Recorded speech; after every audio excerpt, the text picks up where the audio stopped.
There's another definition to standing on shaky ground.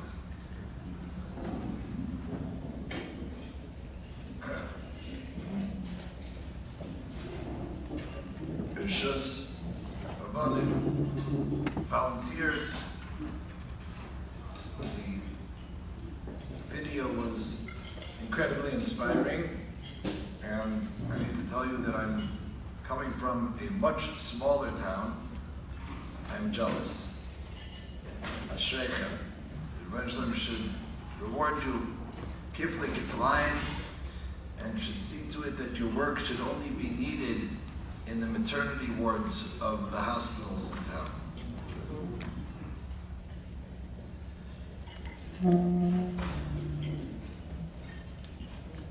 My method of speaking generally works only in one way, and that is to share with you what I'm going through or dealing with myself. So tonight will be no exception. And frankly, when it occurred to me that once again we're heading into Slichas, heading into the Yom Noraim, there was a certain sense of dread. And I only wish that dread would be one of fear from the upcoming Yom Adin, but that's not the case. The dread is more like, here we go again. And are we once again going to face the same effort and chas v'sholom the same failures in order to somehow improve our plight and our case that we present to the Borei Olam during these days of opportunity?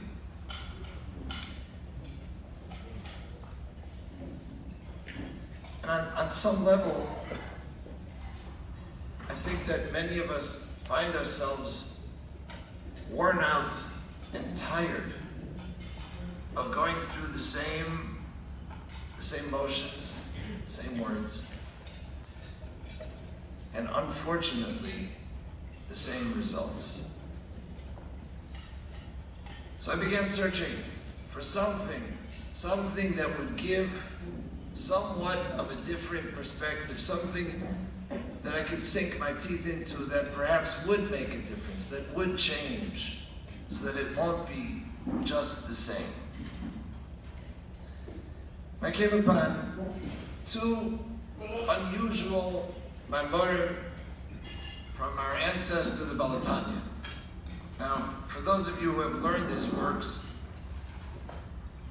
he was an incredible intellectual, and it's not by error that the movement that he founded is called Chabad. It stands for Chochma Bina Das, because it is very, very mind heavy.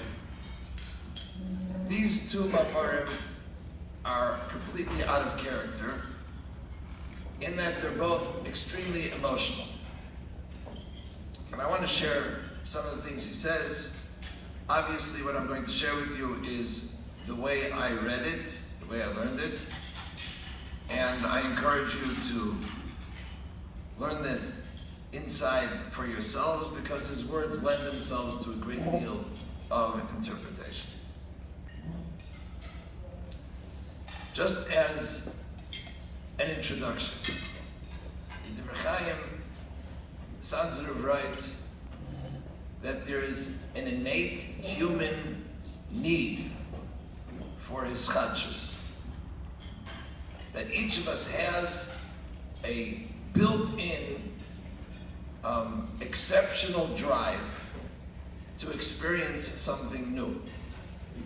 And if we don't apply that need for his chadshus in the area of ruchnius, then by definition we are going to abuse it by looking for new experiences, Rachmana litzlan, in areas that we have no business treading.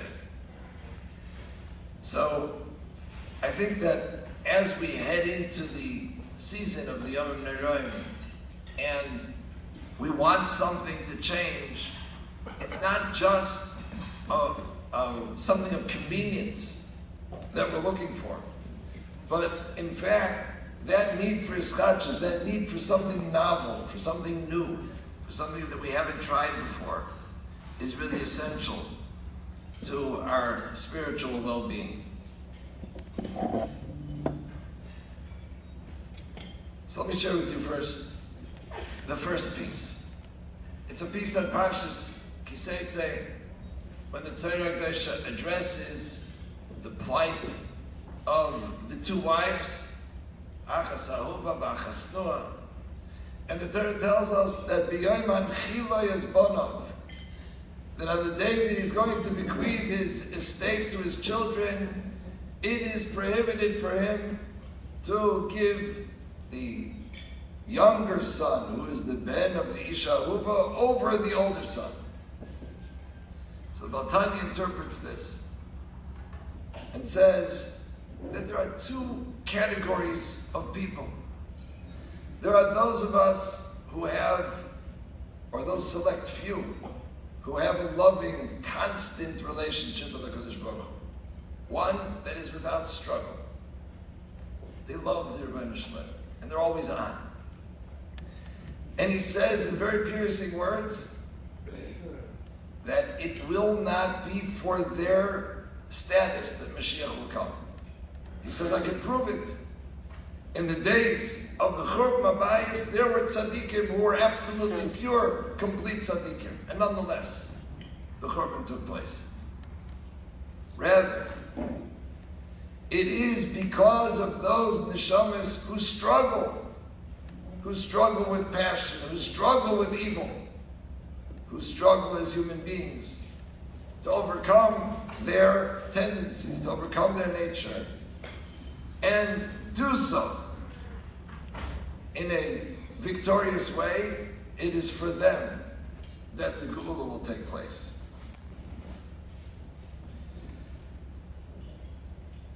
And he says, in a jet, which is so comforting to see someone explicitly say this, he says a person should not despair or fall into atzvos because they don't enjoy Torah mitzvahs.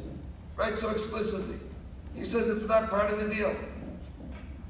In fact, he says someone who convinces themselves that somehow that they're enjoying it, hareze gadlus, they're arrogant. Later on, he suggests that it's deception, that they're just not being true with themselves.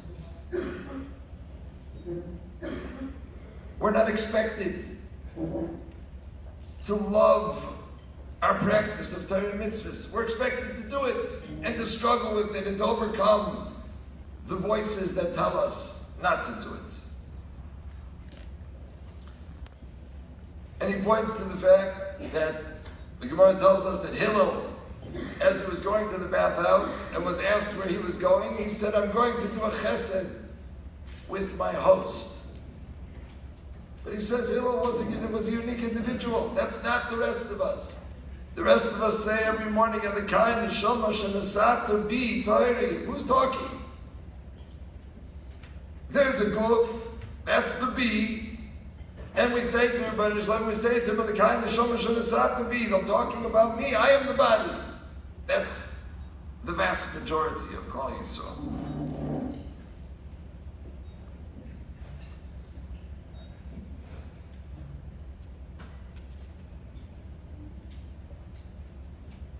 He calls upon us to recognize that the world is created and sustained by the machshava of the Bari. Again, obviously, Kaviyach speaking. And that no matter where we are, no matter what our status, that we are constantly in the machshava of the Rebbeinu Shalom, and as a result, we need to be comfortable with the way we are practicing our Yiddishkeit at that moment, because it's virtually impossible for a person to exist for a single moment without the constant ongoing machshava of the Rebbeinu Shalom who's creating him at that moment.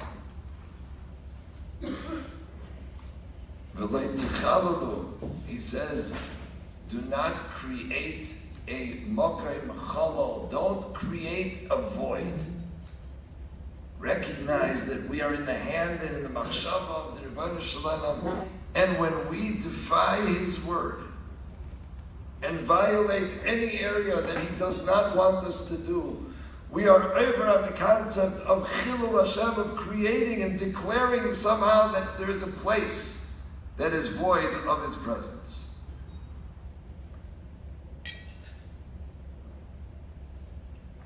It is no wonder,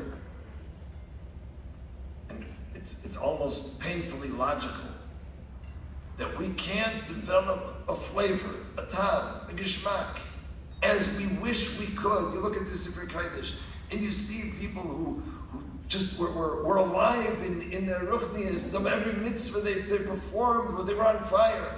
And here we struggle for the basic ability to overcome a Yetzirah, to get out of bed in the morning and go to daven.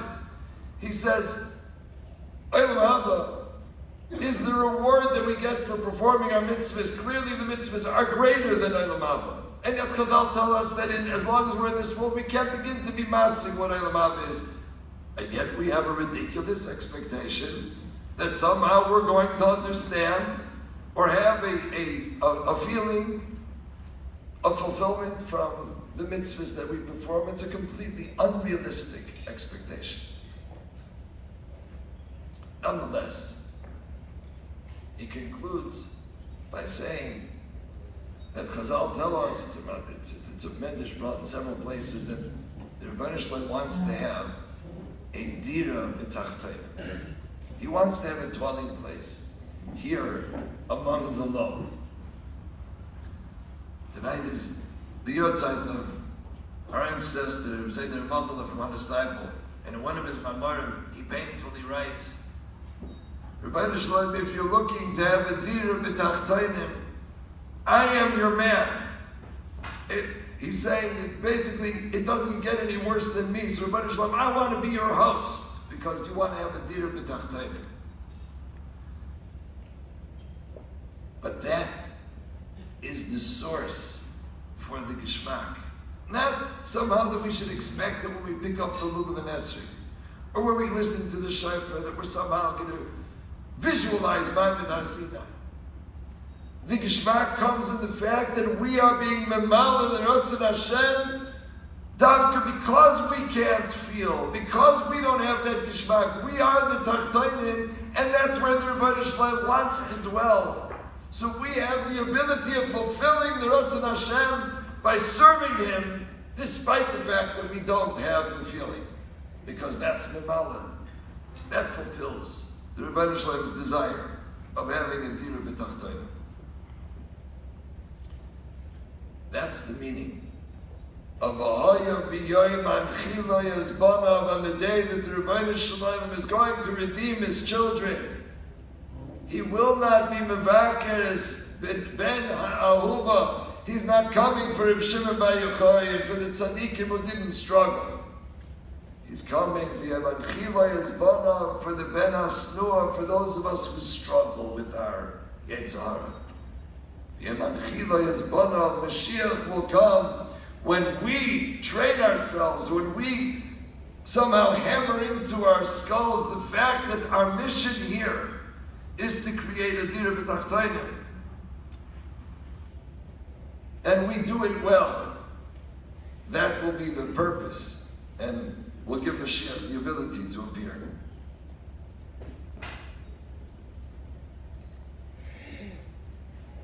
In Malachim Bais, can't remember which one of the seders, we read the Haftarah, a famous story that we all know, about a woman who comes to Elisha, the Navi Elisha, and says to Elisha, I have nothing, I can't sustain my family. V'isha achas minashei b'nei ha'neviim tzaka el Elisha. She cries out to Elisha.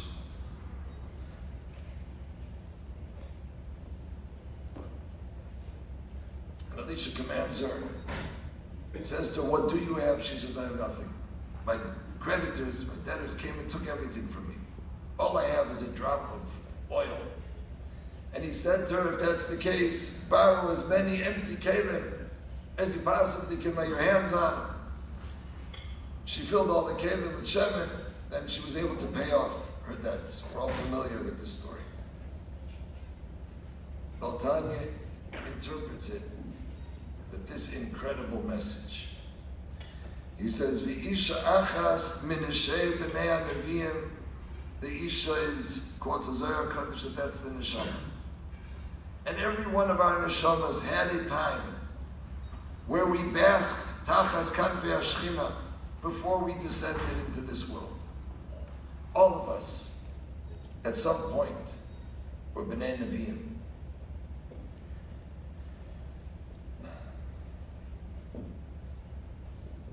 Tzaka and the guf cried out. Elisha, he says, is made up of two words, Keli, Shah. My God, listen to me. And he says that Avdecha ish yimeis, your servant who once had gebrennt, there was some passion, there was some relationship, there was some love, there was some awe, there was some fear. It's all dead. I feel nothing. It's gone. I know that I once was in a place, perhaps in this world, but certainly in the world before we descended here, that I had a relationship with the Bari Olam, and now it's Ishi Meis. I feel nothing. I'm approaching the Yom Narayim and I feel like a rat. There's no emotion. It's gone. I have no hopes. I have no dreams. And he says to her, what do you have? And she says, Ein kan, I have nothing.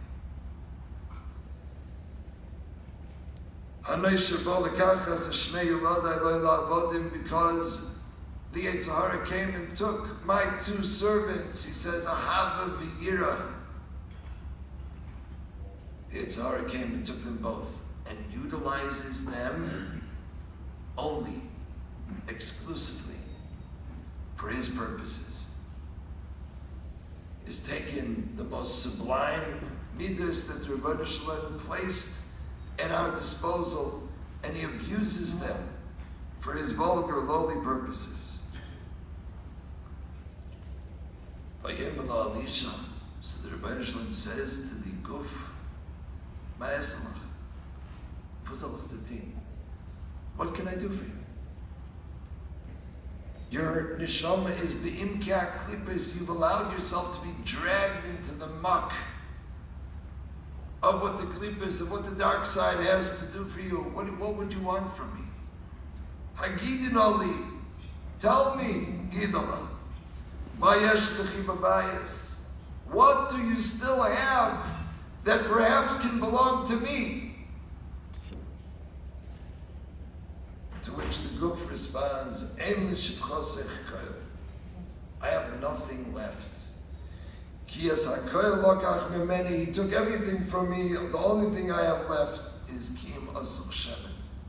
All I have is my neshama. All I have is the chelik elikam imal that you, Rebbeinu Shalom, imbued, placed into me. That's all I have left. Vayemela Elisha, listen carefully. Incredible words. Vayemela Elisha, so the Rebbeinu Shalom says to the Yid, Lechi sha'ali kelim me'achutz. To feel scornish. You have no desire, you have no passion, you have no love. Go and acquire Torah and mitzvahs me'achutz. Gather as many ma'asim tovim as you can.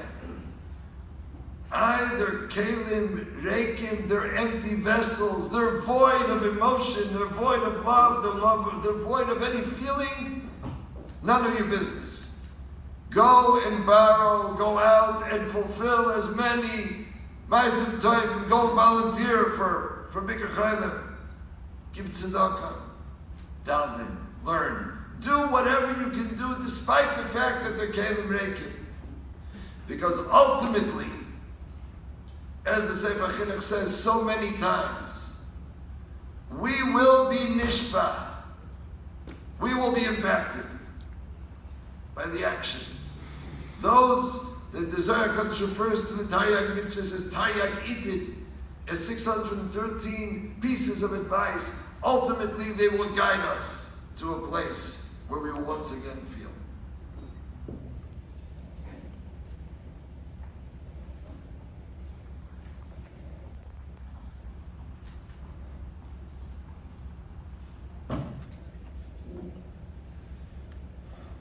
I saw these two mamorim as being closely intertwined with one another. We need to look in different places. We can't keep on doing this. Someone says that the definition of insanity is doing the same thing that we've been doing over and over again and expecting different results. We need to approach our Yadus, our Avodas Hashem, with a fresh look.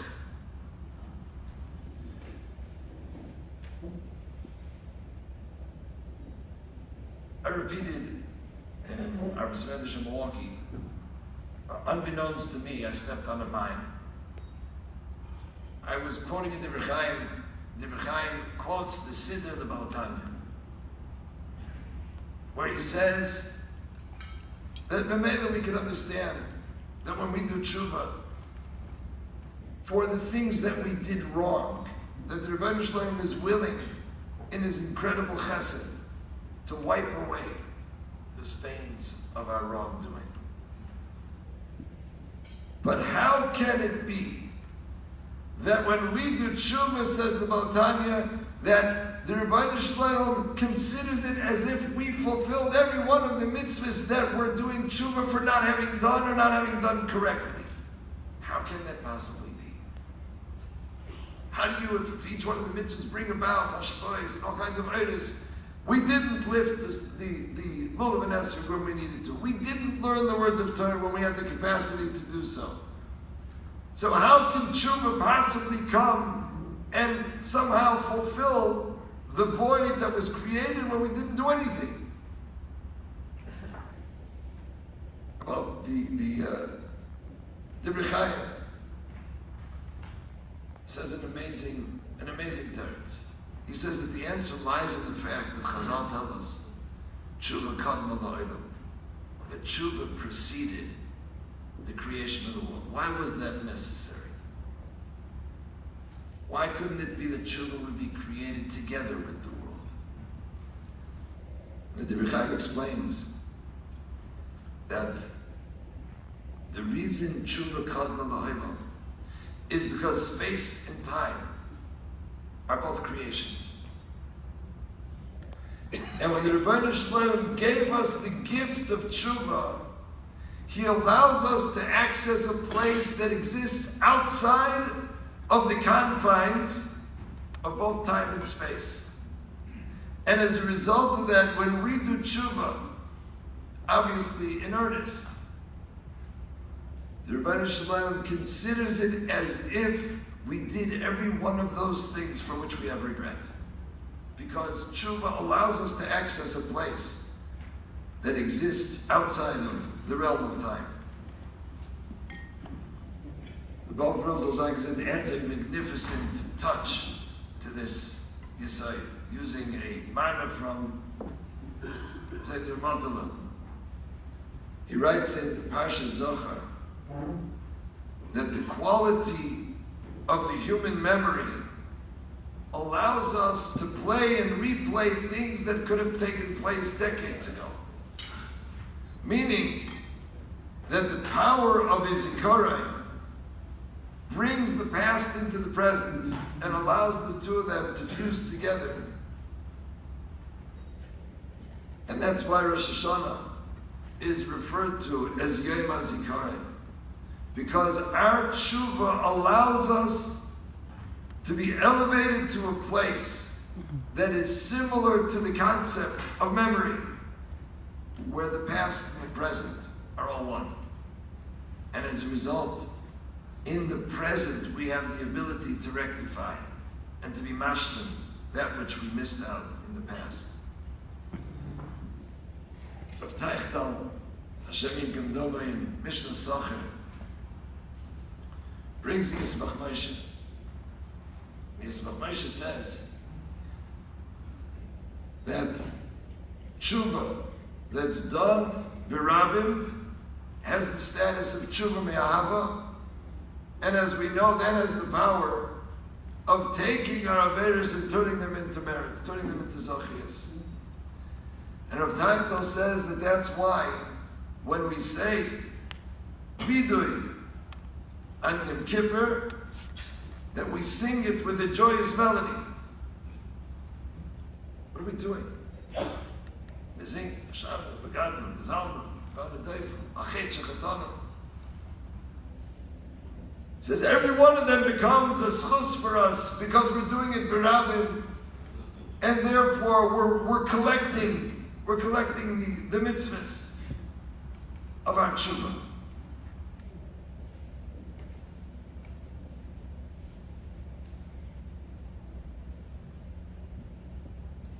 It's a famous mashal about a king who had a magnificent jewel, a gem, a massive gem, and it was the envy of the world. And at some point, he dropped the gem to the floor, and it created a huge gash, destroyed the beauty of the jewel. And he called together all the jewelers, pleaded with them to fix this gem. They all told him there was no way to fix it without cutting it into pieces, reshaping it, putting new facets into it. And along came one elderly craftsman, an artist, and he said, Adonai HaMelech, let me take a stab at it. The king warned him that if he ruined it, he would pay for it with his life. He secluded himself for days and weeks.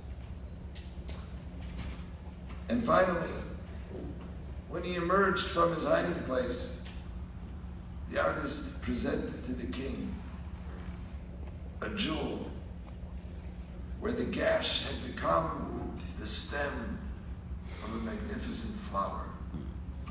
And this artist had taken the gash and decorated using his incredible talent. And not only had the jewel not been ruined, but it had been enhanced by the artwork of this craftsman. And that's how the Saranac should explain the concept of tshuva me'ahava.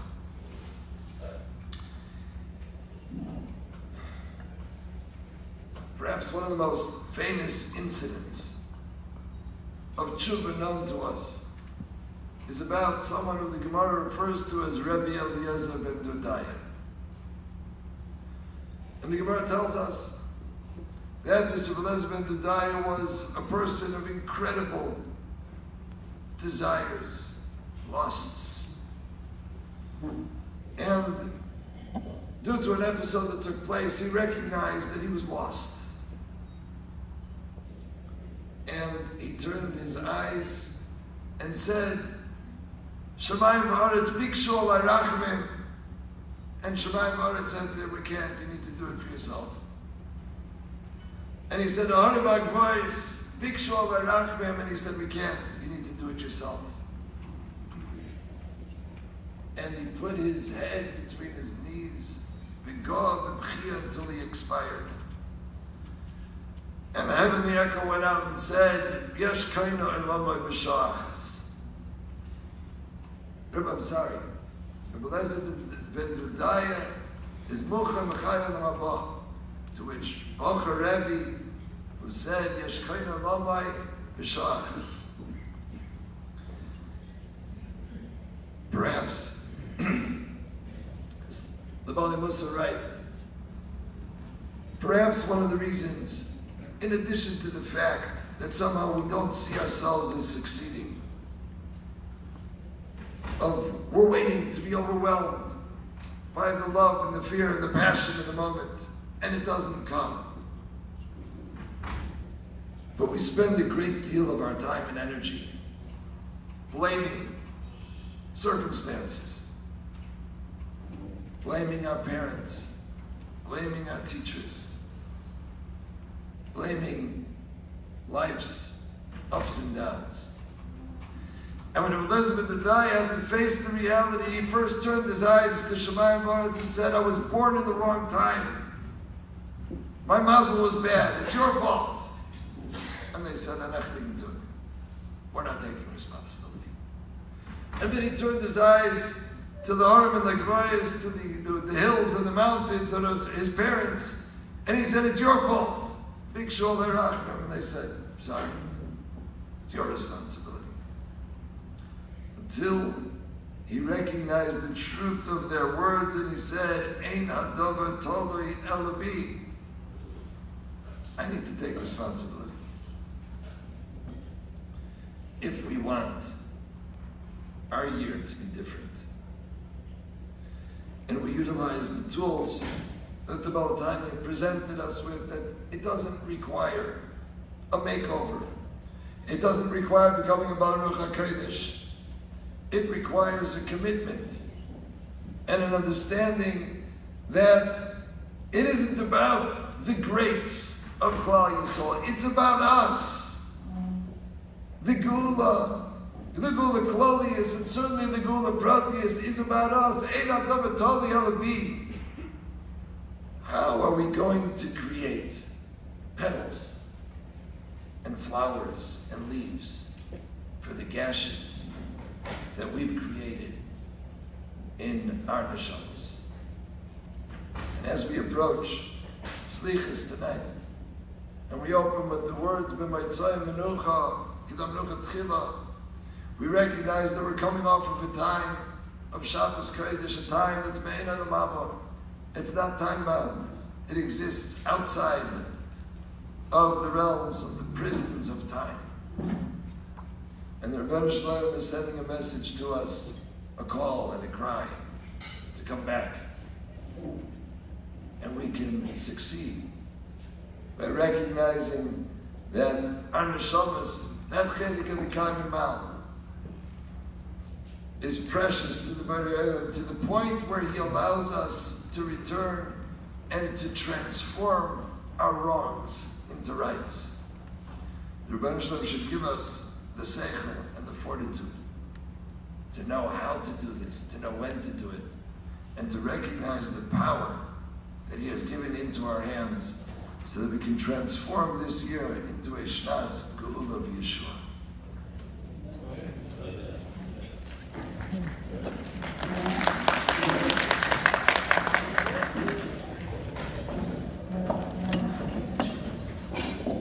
Okay, we're going to bench shortly after one Zemer. And just a quick reminder, anyone who walked in, if anyone has not had the opportunity to contribute to the Tzarech HaYantiv meals and caretakers, the iPads make it quite easy. Just one point as well, if you can't contribute right now but want to pledge something for the future, there's a pay later tab that gives you the option to do that as well. Thank you so much everyone for coming. A good tavach, a good Bentzion.